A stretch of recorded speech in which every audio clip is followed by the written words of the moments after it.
বন্ধুরা, নতুন একটা রেসিপি নিয়ে চলে আসলাম। দেখো, ডালটা আর ডালিয়াটা ভাইজা নিছি, সুন্দর করে আবার ধুয়ে নিছি। সুন্দর করে ভাজতে হবে ডালিয়াটাও ডালটাও।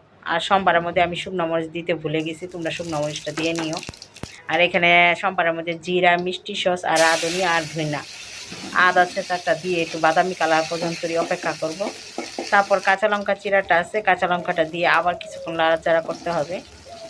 নাড়াচাড়া করার পর একটু হলুদ গুঁড়া দিয়ে দিব।